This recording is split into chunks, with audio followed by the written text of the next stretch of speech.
Shalom, my name is Anat Sharbat. I'm coming from New York.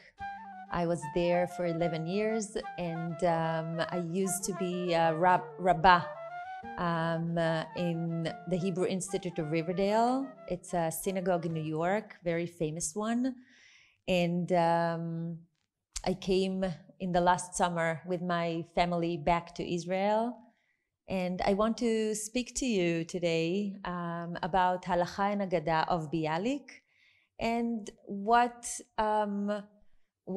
it raised here in Israel and how we use it, we reuse it, and we relearn it here in Israel. I remember as a child that I learned about Chaim Nachman Bialik, but never nobody talked to me about Halakha and Agada, about this essay. And I don't know if it was not relevant back then, or if it's not, people forgot about it, and it wasn't so accurate to those times, which times bring it back. And now with the Hitchadshut HaYehudit, with the renew of all Judaism in Israel, now it's very relevant. And today, when we already build Israel, and Israel is a state of about 70 years already, now is the time to rethink of this essay and bring it back to our life and society. So today we will talk about this, and we will talk about how the non-observant Judaism brings it back and call to rewrite halakha, but not the halakha that we think about, not the halakha of the Shulchan Aruch, but a new halakha. So by saying new halakha, we're saying a lot, and I will talk about it. It's not, the meaning is not real new halakha, but it is real new halakha, and we will talk about it. The beginning of my journey with this essay was with a group of learned people in my synagogue, in my shul in Riverdale. We sit and learn very seriously this essay. They were very interested in this essay because they understand that this essay brings a lot of ideas of what's going on now in Israel, and they also understand that Israelis Judaism has a big impact and influence on them, and vice versa in other ways. But to this topic, Israel has a very meaningful role in diaspora and in itself. So we will talk about this essay from the beginning. Bialik wrote this essay about 100 years ago, 1917, and it was not in Israel, and the time was World War I, and Bialik was raised as observant, but not necessarily accept this and got this as a way of life.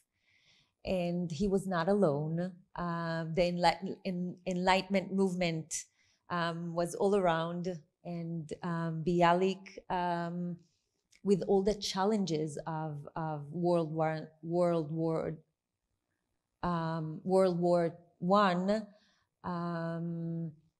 I, understand that this group of people is going to be something that will grow, and he looks at the behavior of them, very connected to Jewish sources, but prefer Agada on Halakha.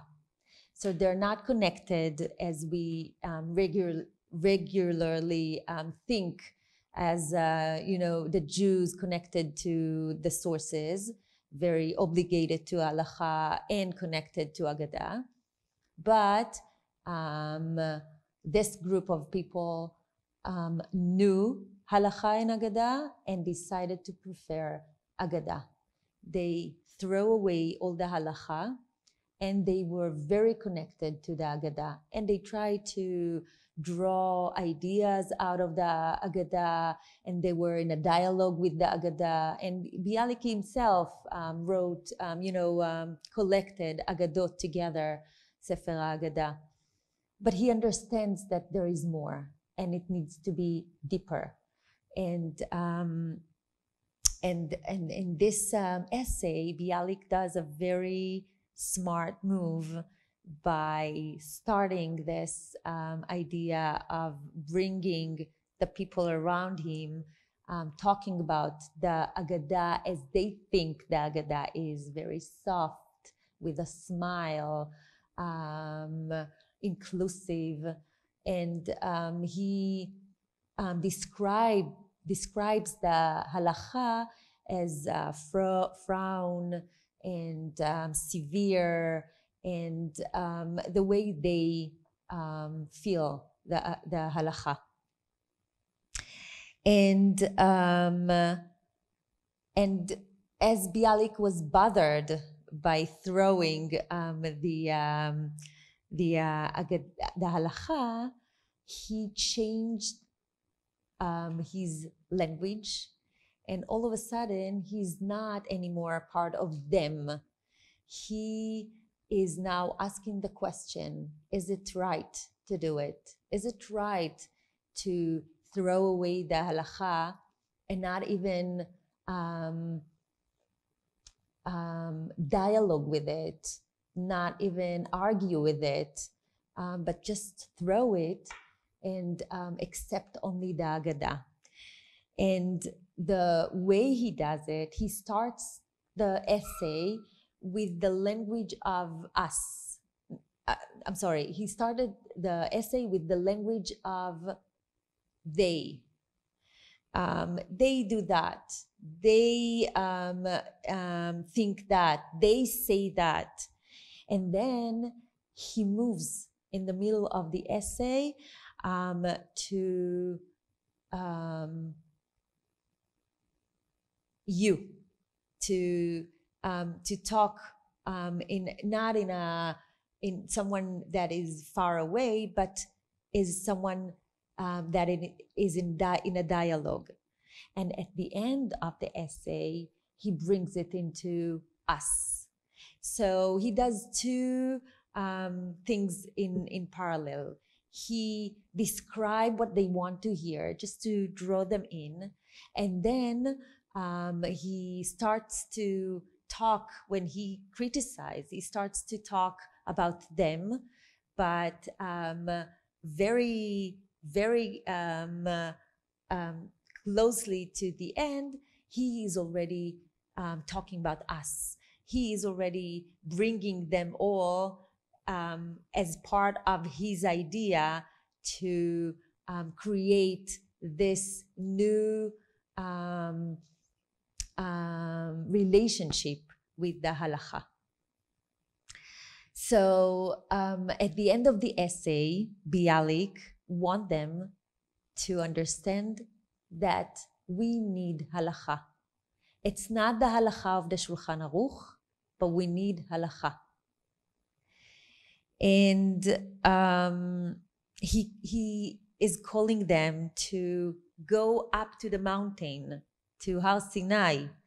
But it's not the mountain of Har Sinai of getting something from the Har or from God. It's going up to the mountain to see it from afar, to see the big idea, to see not in details as the Halakha is playing with the Halakha a lot. And he's not talking about the details. He's talking about the big picture. What is the Halakha as the big picture, as a whole, as a complex. And what is the meaning that it creates, the halakha creates? What is the meaning that the halakha creates for non-observant Jews? So Bialik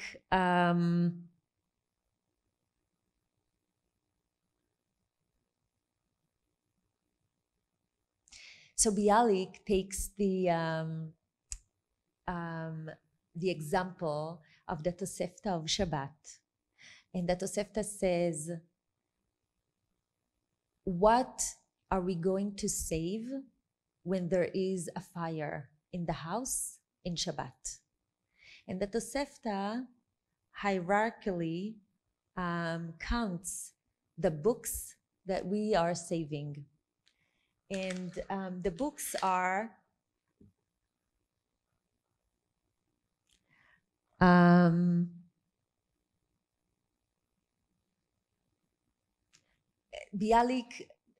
Bialik counts the books that we need to save by the most important things to the last important things.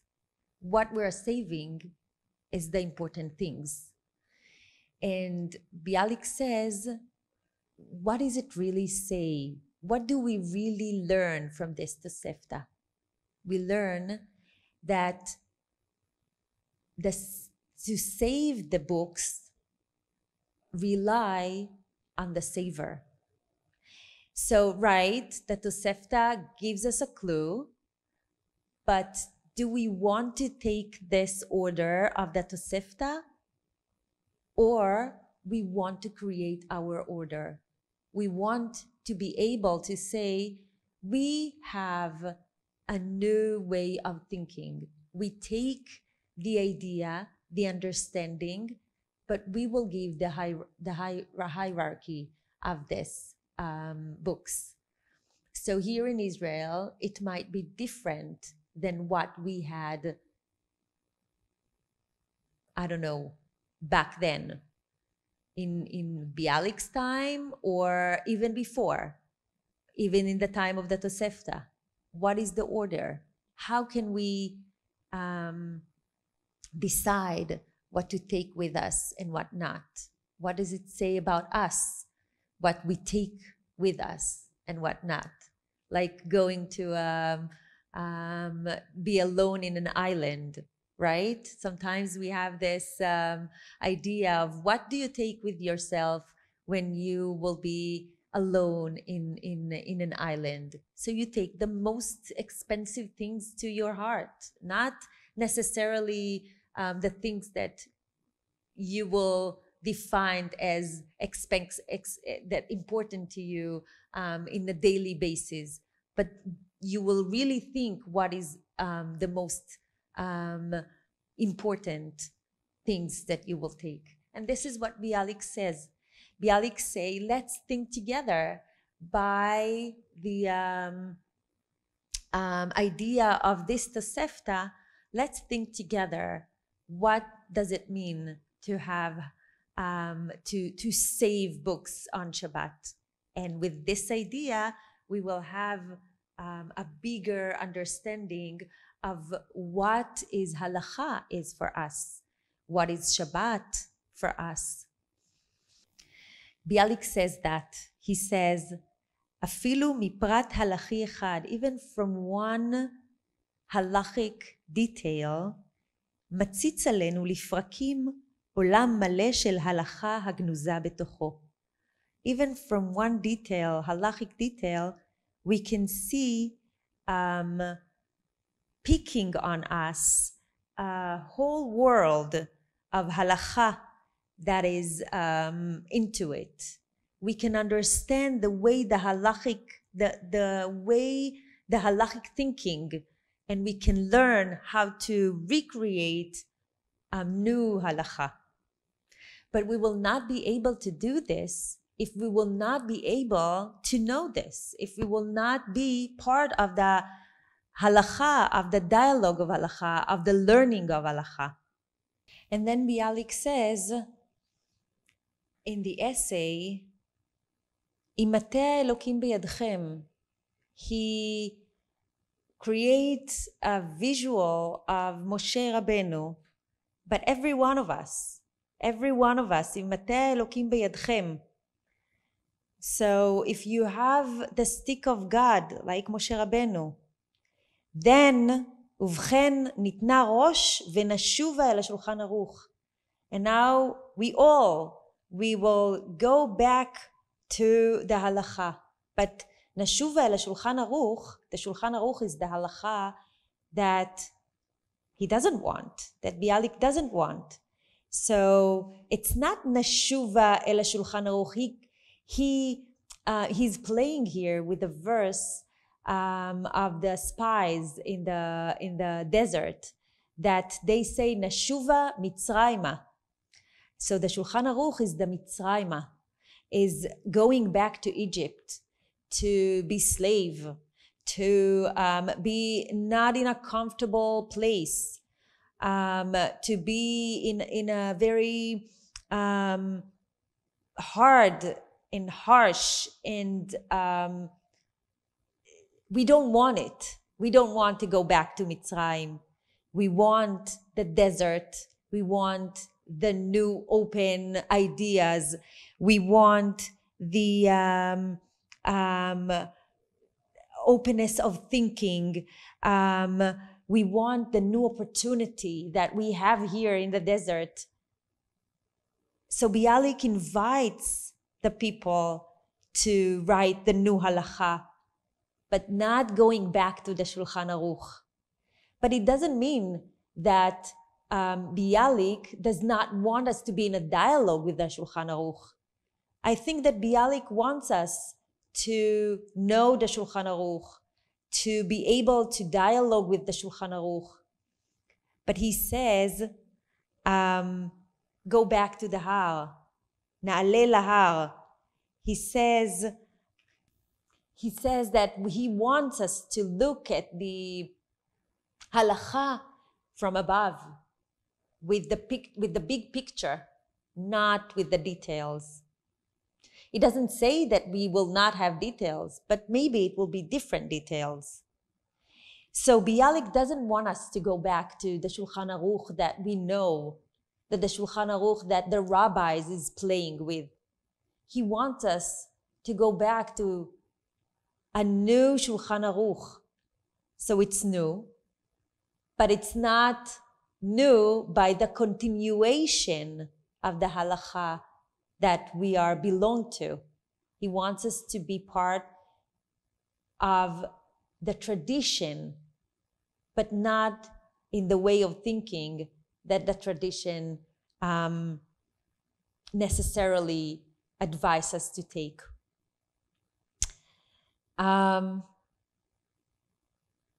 So as we started to, in Israel in the last decades, I think 2 or 3 decades of new flourishing of people that are not observant necessarily, but want to reclaim their books, their tradition, their learning in Judaism. We have yeshivot chiloniot, we mentioned before, even Bet Midrash Rabbani לרבנות ישראלית. Even here in Alma, you know, I moved back last summer from New York, and we moved back to Tel Aviv, and someone told me about this place, Alma, that there is a Daf Yomi Ninoach. It's not parallel to the Daf Yomi, and it's not a group of religious people that sits together and learn every day Daf Yomi on the Seder of Daf Yomi. It's a different group. It's a group that is mixed. It's a group that everybody who learned and who never learned Talmud can come and sit together. Most of the people are not observant. I think that I'm the only one that is observant nowadays. And as we know, and we have a different seder. We're not talking right now on the seder. We learn now Sanhedrin, and as we know, the Talmud is the foundation of Halakha. So a lot of Halakha discussions are coming out of this learning together. And to see, for me at least, to see the new perspective, the freshness of thinking, and everything is allowed to say, and you don't have to arrest yourself or to be in hierarchy of thinking that you're not as good enough, but you can come and just be part of the thinking, of the interpretation, of the idea of what is going on in the Talmud and the halachic discussion around it. And it's very interesting.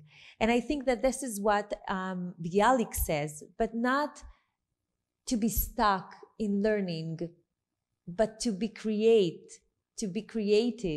a new halakha. A new halakha that lays on the knowing of what happened traditionally before us, and be able to argue with it, to have feelings, to create new details, to be able to say what's going on now in Israel. And now in Israel, you know,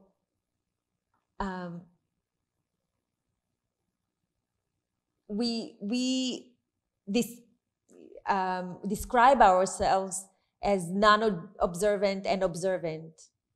Is it possible that we will be able to sit together, even in the same shul, now that we have Rabbanut Israelit?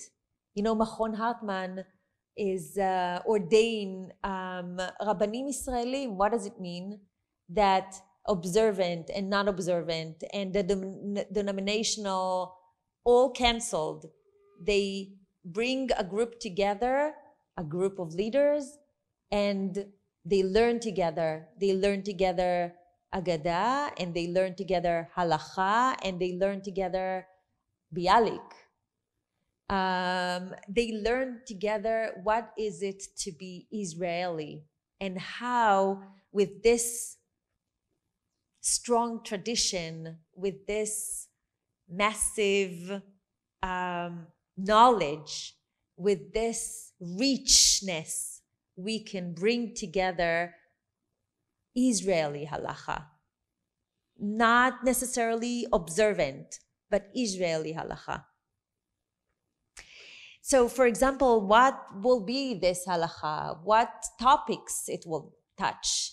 Like the halakha, it will touch any topic that is actual, that is actually happen in Israel, that Israel needs to talk about. I will give, for example, the Shabbat. Two values that are standing in the base of Shabbat: the rest and the pleasure.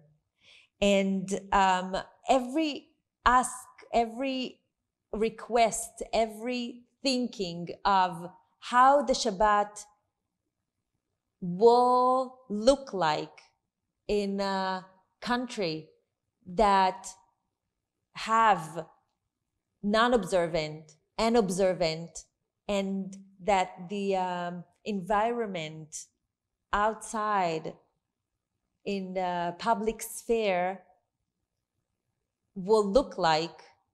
So this kind of thinking of the Shabbat will lead us to think together and accept together how do we want the Shabbat looks like outside in the streets. And halakha that is not observant, that is not halakha chilonit, will be a base for dialogue in between different groups, and will be a base for coming together and not coming separately, and will be inclusive instead of being exclusive. And as Professor Daniel Hartman said, the halakha, the Israeli halakha, or the halakha chilonit, or Bialik's halakha, or however we will call it, will be an outline of a framework of a thinking process, and not necessarily a framework of a behavior. And I will just say that this will be halakha that the people will create. I will give an example, and not necessarily leaders, even though we have leaders, but it could be halakha. And by the way, this is the nature of halakha. Halakha sometimes grows in the streets. And I will give the mikveh example, that women who didn't want to go to the mikveh because of the balanit, because of the woman, that the mikveh lady that is there, that ask her and tell her if it's kosher or not kosher. They didn't want that.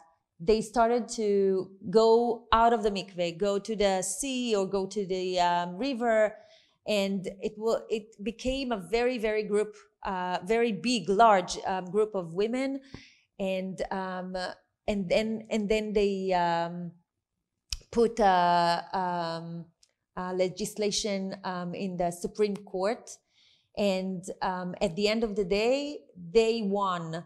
And even though the halachic way of going to the mikveh is with the mikveh lady, now in Israel, everyone can choose, every woman can choose if she wants the mikveh lady with her in the room or not. And this is the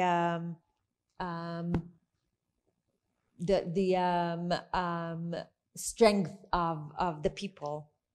So Bialik is called to a new halakha, and the new halakha will ask questions about conversion, will ask question about Shabbat, as we talked, will ask question about Shemitah.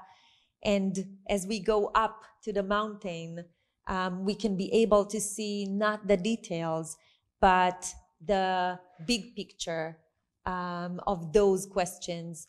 But we can also go deep and go to the details, and we can write an halakha of solidarity, which is already part of how Israel looks like. And many, many questions that Israel needs to be asked. It's not laws. It's halakha. It's derech eretz. So I will finish with the idea, dafka with the Shulchan Aruch. I will go back to the Shulchan Aruch because I think that the dialogue is very important. And the Shulchan Aruch starts with the halakha, התגבר כארי לעמוד בבוקר לעבודת בוראו. One should overcome as a lion to go worship God. שיהיה הוא מעורר השחר, that one will be the one who rise the dawn. And I want to say that I wish that this request of Bialik to bring a new halakha will be like התגבר כארי, to sit together, non-religious and religious people, and to rethink halakha for Medinat Israel that include the fabric of different sectors of the society, and sees all the challenges that this Medinat Israel is challenged by. Chag Sameach.